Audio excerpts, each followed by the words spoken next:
Hello there, toy fans. This is Jim. Thanks again for taking the time to stop by my channel. Well, I've been taking a break a bit from Star Wars and working on my US-1 trucking setup, and I wanted a hangar for my US Air Force base, and so searching online, I happened to find this paper, actually it's cardstock hanger, made by Innovative Hobby Supply out of Minnesota. So I looked at eBay and asked them a bunch of questions. How durable is it? And they said, oh, it's really durable. It's made by high quality cardstock, and you just have to fold it and put it together. And it's more for a permanent display. However, I don't have anything permanent in my house. It all has to be torn down after I get done. But I thought I'd do a quick review in case you guys are interested, because I'm rather impressed at the whole thing. So here we have a World War I Moraine Saulnier in one plane that I've been working on a bunch of World War I planes lately. And it fits, really nicely inside the hangar. Now, when I designed this hangar, I wanted to make sure that I could totally take it apart. And so basically what you've got here is you've got the platform, just as you can see, just cardstock, really nicely done. And then the base that the hangar sits on, and shows you that little outline. Now the hanger basically comes in, well, there's five or six pieces, but you also have an inside to it. So I'll go ahead and tear this apart. Now this just happens to be spring loaded in, and I happen to have some tabs on the roof. Now what I ended up doing was reinforcing that cardstock with 30 thousandths styrene plastic. We'll raise the camera there. And then I scored it about, every 10 centimeters or so. And then put these tabs underneath that just kind of spring in underneath the sides. Now, if you've done any model railroading, you're probably familiar with Plasticville. And the Plasticville works really well for the US-1 trucking because it's easy to take down and tear apart. And so that's what I did with this building here. Now, incidentally, the hangar doors do slide, okay? And that's the way they're supposed to be done. And they're kind of stiff. And so what this is it is 3/16 hollow tube, square tube.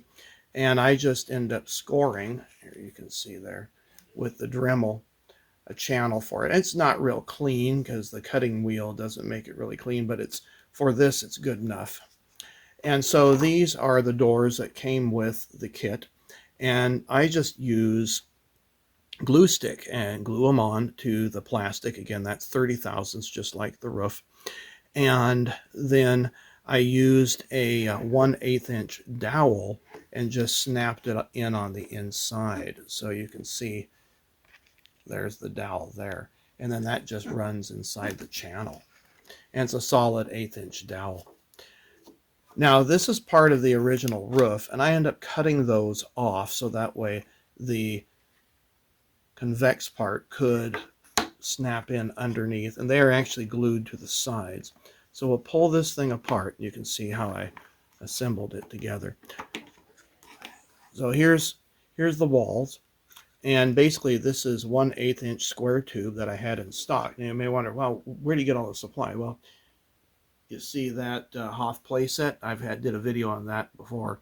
Well, that's when I bought all those square tubes, and I figured that, well, if I can stick stickers to plastic, I can probably glue this cardstock to the plastic. And that's essentially what I did. It was just a smaller, different type of playset. So I measured these out to where we're about, since that's 1/8 of an inch, there's 1/8 of an inch in between. And then I used 1/8 inch dowel on both the front and the rear.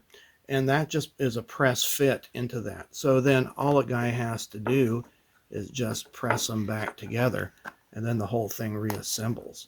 Now you can see that the detail on the inside is really nicely done. And as far as the hanger goes, and there's this side here. So it's it's a really, really well done kit, and a high quality material for cardstock. But again, if you want to have something that quickly tears down, you may want to go the option that I did and put in those locking pins. And it is a press fit. Well, now that I've got the kit put back together, you can see I can pick it up and the whole thing stays together based on the press fit that I've done. Then I can just lay it out like I would like to do using their platforms that they, or bases that they gave.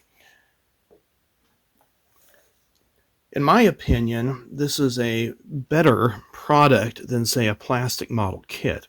It's not as realistic per se, meaning you don't have all the surface, physical surface that you would, say, on a model kit, but it looks good, and it's high quality photo stock paper, at least our cardstock paper, and it's a very durable thing for what I am going to use it for.